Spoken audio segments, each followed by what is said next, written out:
మీ మోకాల నొప్పులకు ఎటువంటి సర్జరీ లేకుండా ఎపియాన్ పెయిన్ క్లినిక్ అందిస్తున్న అత్యాధునిక చికిత్స. నమస్కారం అండి, నేను డాక్టర్ మావ శ్రీనివాస్ మాట్లాడుతున్నానండి. మావ శ్రీనివాస్ యూట్యూబ్ హెల్త్ ఛానల్కి మీకు స్వాగతం. కరోనా కలకలం మళ్ళీ మొదలయ్యింది. వ్యాక్సిన్లన్నా కరోనా మందులన్నా తీవ్రంగా వ్యతిరేకించే వాళ్ళు మళ్ళీ కూడా ఇట్లాంటి ఇన్ఫర్మేషన్ ఏమొచ్చినా దాన్ని స్కెప్టిక్గా అంటే ఒక అనుమానంగా చూడటం పరిపాటి అయిపోయింది. కాబట్టి దీని గురించి మళ్ళీ మాట్లాడవలసిన అవసరం మళ్ళీ నాకు వచ్చిందని నేను అనుకుంటున్నాను.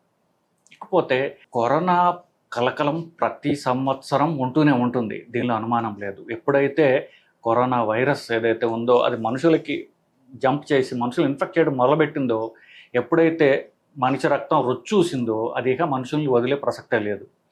కాకపోతే అది అంతకు ముందంత ప్రాణాంతకంగా ఉంటుందా అనేటటువంటిది ప్రస్తుత అంశం ఇవాళ వీడియోలో. మీకు తెలుస్తుంది ఇప్పుడు అది. సో ఇది మొదలైంది అండి ఎక్కడ? సింగపూర్లో, హాంకాంగ్లో, థాయిలాండ్లో ఇది మొదలైంది. సో ఇప్పుడు ఎందుకు మొదలైంది అంటే అక్కడ వర్షాలు మొదలయ్యాయి కాబట్టి. సో ఎప్పుడైతే వర్షాలు మొదలవుతాయో అప్పుడు జలుబులు, సర్దీలు అందరికీ మొదలవుతాయి. టెంపరేచర్ తగ్గంగానే, ఎప్పుడైతే ఎండలు తగ్గడం మొదలుపెట్టిన వెంటనే ఆ టెంపరేచర్ తగ్గడంతో యాక్టివేట్ అయ్యేటటువంటి కొన్ని వైరస్లు ఉంటాయి. సో దాంట్లో భాగంగా ఇప్పుడు కరోనా వాళ్ళతో కలిసిపోయింది కాబట్టి ఇక అవన్నీ కూడా మీకు టెంపరేచర్ తగ్గంగానే ఫస్ట్ టెంపరేచర్ తగ్గడంతో జలుబులు మొదలవుతాయి, సర్దీలు మొదలవుతాయి, దాంతో ఇది మొదలైపోతుంది అన్నమాట. సో అందుకని ఆ దేశాల్లో వర్షాలు మొదలయ్యాయి కాబట్టి అక్కడ మొదలైంది. అక్కడ ఎప్పుడైతే మనకి వర్షాలు మొదలయ్యాయి ఇప్పుడు భారతదేశంలో, ఇప్పుడు ఇది కూడా మనకి వస్తుంది, దానిలో అనుమానం లేదు. సరే, భారతదేశ పరిస్థితి ఒక నిమిషంలో మీకు చెప్తా. సో ఇది ప్రతి సంవత్సరం వచ్చే, ఇప్పుడు నిజం చెప్పాలంటే ఎట్లా జలుబుల వైరస్ ఎట్లాగున్నాయో ఇది అంతే, అంతకంటే ఏమాత్రం తేడా లేదు. సరే, ఇప్పుడు మరి ఈ సంవత్సరం యొక్క కరోనా వైరస్ రోగ లక్షణాలు ఆల్రెడీ ఎఫెక్ట్ అయిన దేశాల్లో ఉన్నటువంటి పరిస్థితిని మనం పరిశీలిస్తే ఈ కొత్త వైరస్ ఎట్లా ఉంది మనకు అర్థమవుతుంది. సింగపూర్లో ఒక 30% కేసులు ప్రతి సంవత్సరం ఉండేదానికంటే 30% కేసులు ఎక్కువ పెరిగాయి అని చెప్తున్నారు. హాంకాంగ్లో అయితే కూడా ఇంతే. కాకపోతే హాంకాంగ్లో ఒక 30 నుండి 31 మంది సీరియస్ ప్రాబ్లమ్స్ ఉండి తీవ్రంగా అడ్మిట్ అయ్యి వెంటిలేటర్కి వెళ్లాల్సిన పరిస్థితి కూడా వచ్చింది. దీనిలో ఎంతమంది చనిపోయారు అనేటటువంటి డీటెయిల్స్ మనకి లేవు. ఒకటి, థాయిలాండ్లో ఇదే వరుస కొనసాగుతోంది. ఇది భారతదేశంలో వస్తే ఏంటంటే భారతదేశ పరిస్థితి ఇప్పుడు మన department of family welfare website మీరు చూసినట్లయితే 257 కేసులు ఇప్పుడు దాకా నమోదైనట్టుగా ఉన్నాయి.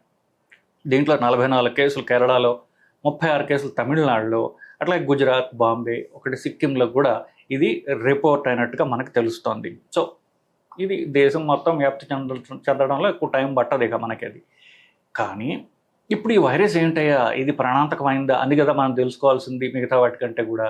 సో ఈ మొదటగా పాండమిక్ ఎప్పుడైతే మనకి 2020, 2021 ఆ టైంలో పాండమిక్ అంటే ప్రాణాంతకమైనటువంటి కరోనా వచ్చిందో 2019లోది, దాని తర్వాత ఏమైంది, దాన్ని ప్రతిఘటించడానికి మనుషుల్లో ఉన్నటువంటి రోగ నిరోధక శక్తి పెరిగిపోయింది.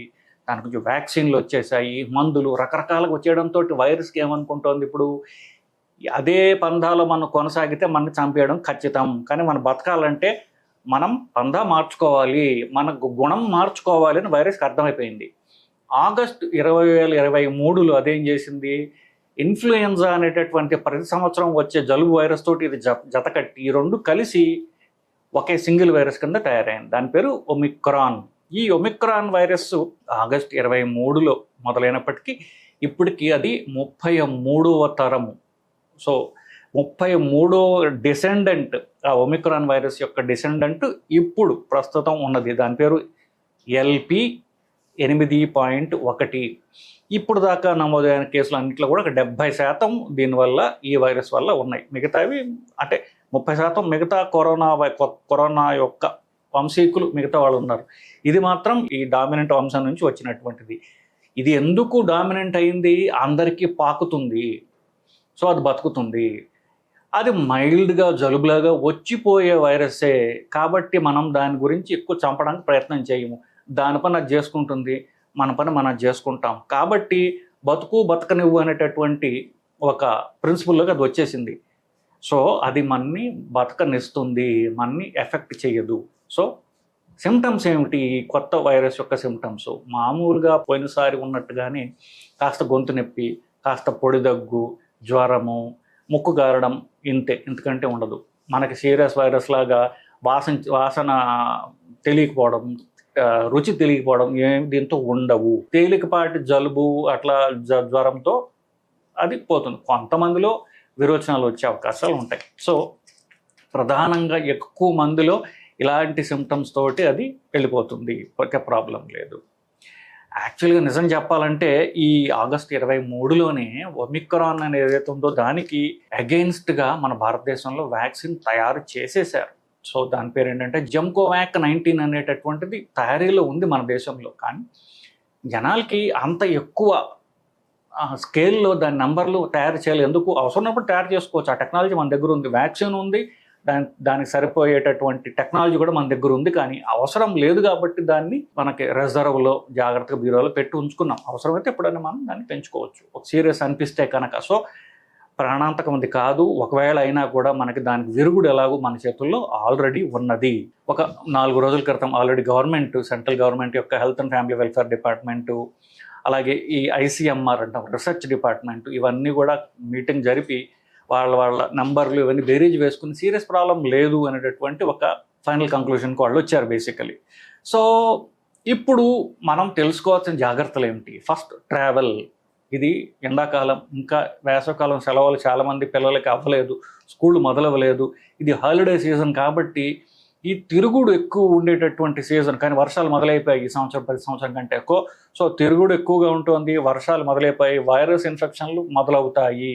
తిరుగుడుతోటి అంతకుముందు కంటే ఫాస్ట్గా కూడా ఇవి స్ప్రెడ్ అయ్యే అవకాశం ఉంది. కానీ మీ ట్రావెల్స్లో నేను చెప్పిన దేశాలు ఏవైతే ఉన్నాయో థాయిలాండ్, హాంకాంగ్, సింగపూర్ ముఖ్యంగా ఇవి వెళ్ళవద్దు. కోర్స్ మన సెంట్రల్ గవర్నమెంట్ వెబ్సైట్లో దీని గురించి మెన్షన్ చేయలేదు. కానీ అక్కడ ఆల్రెడీ కేసులు ఉన్నాయి, మనకు తెలుసు కదా. పోయి అక్కడి నుంచి ఇన్ఫెక్షన్ తెచ్చుకోవడం ఎందుకు? మన నుండి ఇంకోళ్ళకి అంటించడం ఎందుకు దేశానికి వచ్చి? సో మనం రిస్క్ తీసుకోకుండా ఉండాలంటే ఆ 3 దేశాలు ఇంక్లూడింగ్ థాయిలాండ్, వియట్నాము, ఆ గ్రూప్ దేశాలు ఏవైతే ఉన్నాయో అన్నింటినీ అవాయిడ్ చేసుకోవడం బెటరు. అంత కావాలంటే మీరు వెస్ట్ సైడ్ వెళ్ళండి, దుబాయ్కి పోయి అటుపక్క వేడిగా ఉండేటటువంటి అటుపక్క పోండి. కానీ ఈ వర్షాలు పడేటటువంటి ఈ దేశాలు ఏవైతే చెప్పానో వాటికి పోకపోవడం మంచిది. కేరళ పోకపోవడం కూడా కొంతవరకు మంచిదేమో, వర్షాలు ఎక్కువగా ఉంటాయి అక్కడ ఇప్పుడు. సో నెక్స్ట్ ఎవరు జాగ్రత్తగా ఉండాలి? ఇప్పుడు నేను చెప్పింది చాలా మైల్డ్ అని చెప్పాను కదా. ఇది 85-90% మందికి ఇది వర్తిస్తుంది. కానీ 80 వయస్సు కంటే ఎక్కువ ఉన్నవాళ్ళు, పెద్దవాళ్ళు, ఇమ్యూనిటీ ఆల్రెడీ వీక్గా ఉన్నవాళ్ళు, ఏదైనా ఆర్గాన్ ట్రాన్స్ప్లాంట్ చేయించుకుని స్టెరాయిడ్ తీసుకునేవాళ్ళు, ఊపిరితిత్తులు వీక్గా ఉన్నవాళ్ళు, అంతకుముందు టీబీ వచ్చి ఊపిరితిత్తులు దెబ్బతిన్నవాళ్ళు, ఇలాంటి గర్భవతులు, ఇలాంటి గ్రూప్ ఉన్నవాళ్ళు మాత్రం వాళ్ళ ప్రొటెక్షన్ తీసుకోవడం అవసరం, ప్రతి సంవత్సరం లాగానే. సో ఏం ప్రొటెక్షన్ తీసుకోవాలి? పెద్దవాళ్ళకైతే ఇలా ఇమ్యూనిటీ తక్కువ ఉన్న వాళ్ళకి ప్రతి సంవత్సరం ఇన్ఫ్లుయెన్జా వ్యాక్సిన్ అనేది ఇవ్వడం జరుగుతుంది. అందరికీ చెప్తూ ఉంటాం, కరెక్ట్ సెప్టెంబర్ ఆగస్టులో వర్షాలు పడే ముందే తీసుకోండి అని చెప్తాం. ఆ ఇన్ఫ్లుయెన్జా వ్యాక్సిన్ తీసేసుకోండి. కొంతవరకైనా మీకు ప్రొటెక్షన్ ఉంటుంది. సో ప్రతి సంవత్సరం తీసుకునే కనుక ఇన్ఫ్లుయెన్జా వ్యాక్సిన్ ఏదైతే ఉంటుందో దానికి రకరకాల పేర్లలో వస్తుంది. ఇన్ఫ్లుయెన్జా వ్యాక్సిన్, ఆ వ్యాక్సిన్ని మీరు తీసేసుకున్నట్లయితే మీరు కరోనా కాదు, ఆ ఇన్ఫ్లుయెన్జా వల్ల కూడా మిమ్మల్ని మీరు ప్రొటెక్ట్ చేసుకున్న వాళ్ళు అవుతారు. సో మీ లంగ్స్ ప్రొటెక్ట్ చేయబడతాయి. గుండె బలహీనంగా ఉన్న వాళ్ళు కూడా ఇది తీసుకుంటూ సజెస్ట్ చేస్తాం, వాళ్ళు కూడా తీసుకున్నట్లయితే మంచిది. కరోనా వ్యాక్సిన్ కాదు, ఇన్ఫ్లుయెన్జా వ్యాక్సిన్ తీసుకున్నట్లయితే దీనికి క్రాస్ రియాక్టివిటీ వల్ల మీకు కరోనా నుంచి కూడా కొంతవరకు మీకు ప్రొటెక్షన్ ఉండే అవకాశం ఉన్నది. సో ఇదండి. మీరు ఇకపోతే అందరూ చివరికి అడుగుతారు, నా ఇమ్యూనిటీ గట్టిపడాలంటే ఏమేమి చేయాలండి అని. మీ శరీర దారుఢ్యము, రోగ నిరోధక శక్తి పెరగాలి అంటే మీరు చేయాల్సినటువంటి పనులు, తీసుకోవాల్సిన జాగ్రత్తలు ఏంటంటే, ఫస్ట్ జబ్బు రాకుండా మేము మాస్క్ వేసుకోండి, చేతులు శుభ్రంగా కడుక్కోండి, ఇంటికి రాగానే చేతులు కడుక్కుంటూ ఉండండి, ఇది ఒకటి చేయండి. తర్వాత తీసుకోగలిగితే వ్యాక్సిన్ తీసుకోండి. ప్రాణాయామం అంటే ఊపిరితిత్తులకి ఎక్సర్సైజ్, ప్రాణాయామం దాకా చేయండి. రన్నింగ్ అయితే ఇంకా మంచిది, రన్నింగ్, జాగింగ్ ఇవి ఎక్కువ చేయండి. వైటల్ కెపాసిటీ, మీ ఊపిరితిత్తుల యొక్క కెపాసిటీ ఏదైతే ఉందో అది పెంచుకోండి. లంగ్స్ యొక్క బలాన్ని మీరు పెంచుకోండి. రోగ నిరోధక శక్తికి కూడా ఇది పనికొస్తుంది. వైటమిన్ సి, వైటమిన్ డి అనేటటువంటివి మీకు 2-3 నెలల పాటు మీరు తీసుకోండి. వైటమిన్ డి పెరిగితే ఇమ్యూనిటీ పెరిగే అవకాశం ఉన్నది. ట్రావెల్ నేను చెప్పిన దానికి అవాయిడ్ చేయండి. ఈ మాత్రం చేసినట్లయితే మామూలు వాళ్ళు, వల్నరబుల్ పాపులేషన్ ఎవరైతే జాగ్రత్తగా ఉండాలో వాళ్ళందరూ కూడా మిమ్మల్ని ఈ వైరస్ బారి నుండి మిమ్మల్ని మీరు కాపాడుకోగలరు. భయపడాల్సిన అవసరం లేదు. ఇది సీరియస్ ప్రాబ్లం కాదు. నమస్కారం.